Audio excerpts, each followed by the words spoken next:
So what we're going to discuss now is something that I really hope you take to heart and enjoy. We've talked about a couple of different ways to do sleight of hand with coins. We're going to put some of that information together to create a routine that your audiences are going to be able to enjoy, especially because it has a really cool kicker ending that's going to come out of left field and surprise them.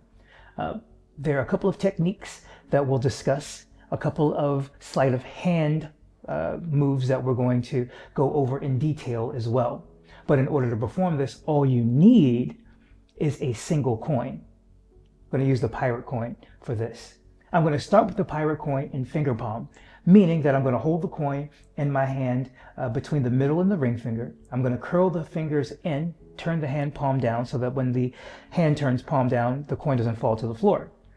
Both hands rest naturally by my side, no tension in the shoulders. There's very little tension in the hand, just enough to keep the coin there, but not stiff so it doesn't look awkward. And the hands just rest by the side. Whenever I'm ready to perform, I'm going to point to an area in space where I'll look with my eyes, and then I'll use my free hand to grab an invisible something out of the air. Then, with the hand holding out, I'm going to curl the fingers in just enough so that the audience can see the hand empty without showing the coin. The way to best do that is to, in practice, hold the hand flat and look in a mirror. And as you look in the mirror, by curling the fingers in, you'll be able to see the moment that you're not able to see the coin. And that'll be from your audience's point of view. And the idea is you want to tilt the hand so they see a little bit of the palm, but again, they can't see the coin. So basically, there's flesh concealing the coin from your spectator's point of view, if that makes sense. So for just a moment, it looks like the hand is empty. But you're going to do that as you reach into the air, grab a bit of nothing, and then you turn this hand palm up because you're going to place that invisible nothing in the hand. So from your audience's point of view, if you were using, you're using pantomime here, but if you were really going to do this, it's like you reach into the air and you place that into your hand. That's the action you're trying to pantomime with a coin in finger palm. So I'm going to reach into the air, place the coin here, and then as soon as I place that invisible coin into the hand, I close my hand around it. Simply taking the coin, it just stays in the finger palm, just like that. From this point, what ends up happening is you allow the coin in the hand to rest on the palm, simply by adjusting the finger so that the coin falls from the finger palm position where it's upright into the palm of the hand. So from here, and that adjustment allows the coin to fall over inside of the hand. Now you can leave the coin there, but when you open the hand, you don't want it to be in the position that it was when it started. So this is the area where you place the coin, so you want to get the coin as close to that spot as you can, approximately. So again, from here to here, close the hand around it, open, and reveal a coin. It's a very magical thing. So again, from the front, you point, you show, you squeeze, you get a coin. I like to show the coin at the fingertips, even allow your spectators to examine it. Then you can take the coin back and show it in your other hand. This is my dominant hand because I'm left-handed. If you're right-handed, then you'll put the coin in your right hand. I'm going to show the coin and do the same vanish that we did at the seated version, where you pretend to grab the coin at the fingertips like this. So again, your fingers go on top, your thumb underneath, and you're going to pretend to grab the coin. But rather than grabbing the coin, your thumb comes to the fingers like so. As the hand turns in like this hand drops, this hand comes up. But that happens as the hands come together at the middle of your body. So you show here, this hand comes up, this hand comes to the center of the body, you grab, and you come up. This hand falls, this hand rises, and you want these hands to move simultaneously. Almost like if you were on a lever system. When this hand drops, this hand rises. When this hand drops, this hand rises. So once you do the vanish here, this hand drops, this hand rises, but they start and stop at the same time. The reason for that is because you don't want to draw any attention to the hand that's holding out. So as this hand falls down and out of frame, this hand rises to indicate where the coin is so that your spectators follow it, like so. And if you're looking at the hand, your audience will typically look where you look. So if I'm looking down at the coin, Then I look up where the coin's supposed to be. Now this coin is completely out of frame. Now the hand is out of frame, out of suspicion. So the audience believes that the coin is here. I'm then going to turn my body so that my left shoulder, the hand that's holding out is my left hand, so my left shoulder faces my audience. So it makes sense as I toss the coin into the air that you see the palm of the hand, which just looks a little weird if I do it this way.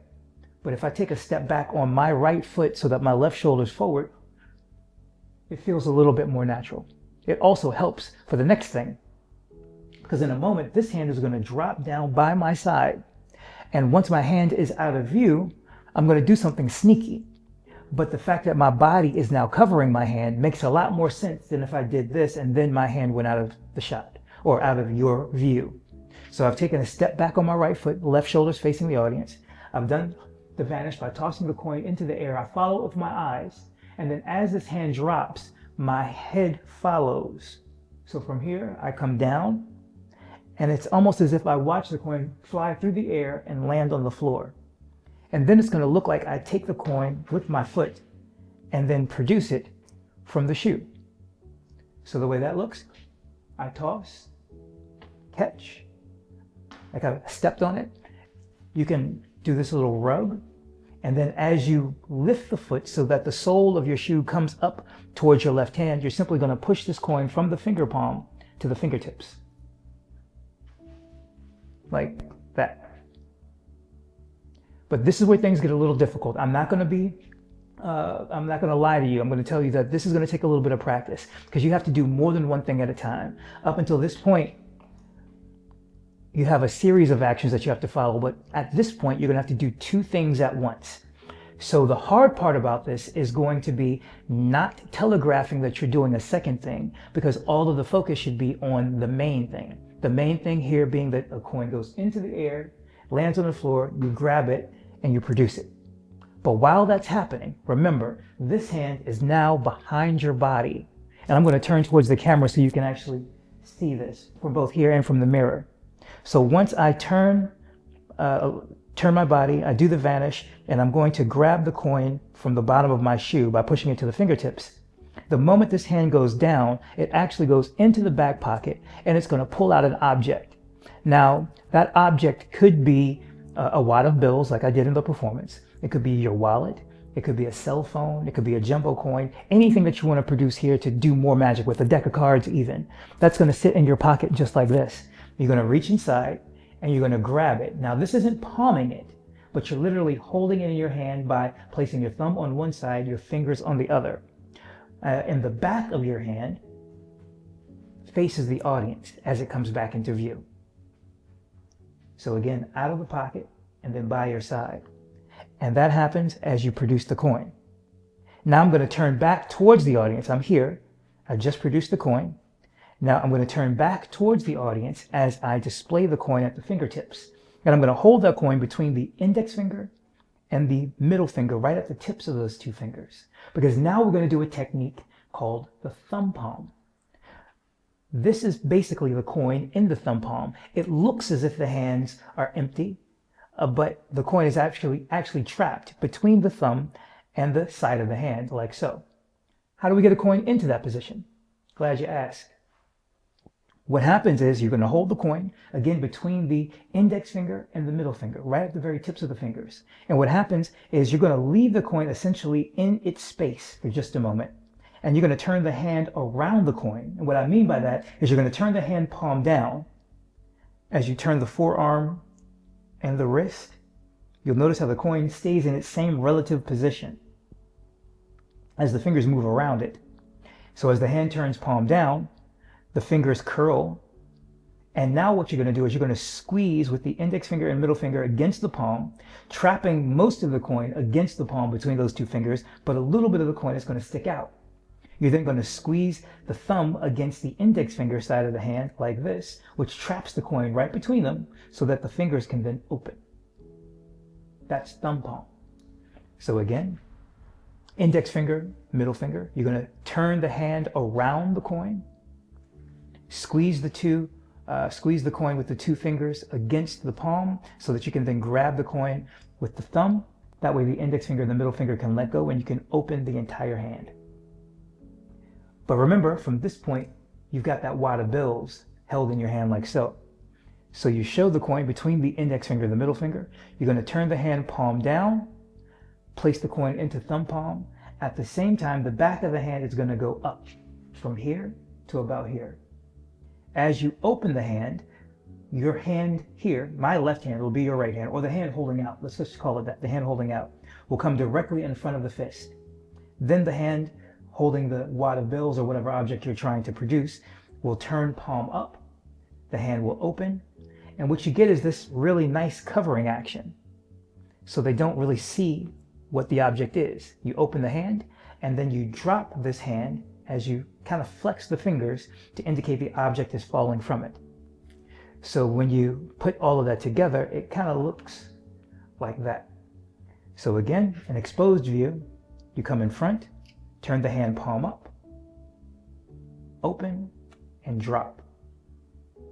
The other way you can do that in real life, rather than here on video, another way to do it is to show the object, hold it at the fingertips, and do a toss, like that. So rather than the hand coming directly in front, this hand is going to stop as the hand opens, then this hand turns and then drops. So it almost creates the illusion of the object appearing as it goes through the air, if that makes sense. From this point, I'm going to drop the coin from thumb palm into the finger palm simply by curling the fingers in and letting the coin fall directly into the fingers. As I display the wad of bills and I run my finger through it to show that there's multiple, and then I'm going to turn this hand palm up as I place the object directly on top so that I can show the hands empty. If you want to toss it back and forth, you can allow the coin to ride under that wad of bills and then place everything in one pocket, and you're clean, you're done. So that's a one coin routine. A couple of things that I want to talk about. There's a thing called a jumbo coin, which looks like a regular coin, only it's like 5 times as big. The really cool ones are about 3 inches. You can also use a jumbo coin that you can get from a magic shop, or you can get, pretty much online anywhere. And it acts the same way this wad of bills does. Also, a bifold or sometimes even a trifold wallet or one of those slimline wallets will be able to be held in the hand just like that wad of bills. Same thing with a deck of cards. So let's say you've done a little bit of coin magic and you want to do a card trick. Go into that routine, turn that one coin into a deck of cards, get rid of the $50 or the pirate coin as you hand the box of cards out to be examined so that someone can shuffle. And now you can go into any of the card routines that you've learned in this kit. Those are just a couple of tips. Another thing that I want to talk about is naturalness and timing. So when it comes to magic, a lot of people, when they're practicing sleight of hand, they do it in front of a mirror, they do it in front of a camera before they have an opportunity to perform it for the real world, for an audience. And they develop quirks, let's call them that. Sometimes people blink when they do a move. Sometimes there's tension in their body. What you want to do is you want to study yourself by filming yourself, because a mirror is only going to give you one perspective. But if you film yourself, you're going to see exactly what your audience would see. And you'll be able to notice if you have developed any of those quirks so that you can slowly eliminate them as you progress. As far as naturalness, what you're going to have to do is you're going to find what feels natural to you. So the way my body moves is going to be different than the way your body moves. The best way to practice what is going to be natural to you is by filming yourself doing an action. Like if you're going to pantomime the idea of taking a coin into the other hand, actually take the coin into the other hand so you can see the timing. You can see how your hand would naturally hold the coin, how it would naturally hold the coin in the other hand, and just try to mimic that as close as possible with your sleight of hand. It's going to take time. Sleight of hand is one of the most difficult things to accomplish successfully. And I'll give you one more tip. I've mentioned elsewhere that the only way to get good is to get caught. But I want you to spend some time studying your spectator's eyes while you are out in the real world performing. Your spectator's eyes are going to give you more information than filming yourself or watching yourself in the mirror can ever do. Because if you do a technique and your audience looks here, where the coin should be, that means you're going to fool them. If you do a technique and they immediately look at this hand, it isn't because they're smarter than you. It's because something about what you've done has telegraphed to them that the coin isn't where you're saying or communicating that it is. And it creates a suspicion that the coin is elsewhere. So you might have to change the timing, but go back, spend some time, review your performances, and think about what you could do differently. Because sometimes it only takes changing a moment here or there to drastically improve your performances. So I know that was a lot to digest all in one thing, but I really hope you enjoy this one coin routine. There's a lot of components that you can use individually to create routines of your own, or just a vanish here, a production here, and just have fun with it. That is the most important thing.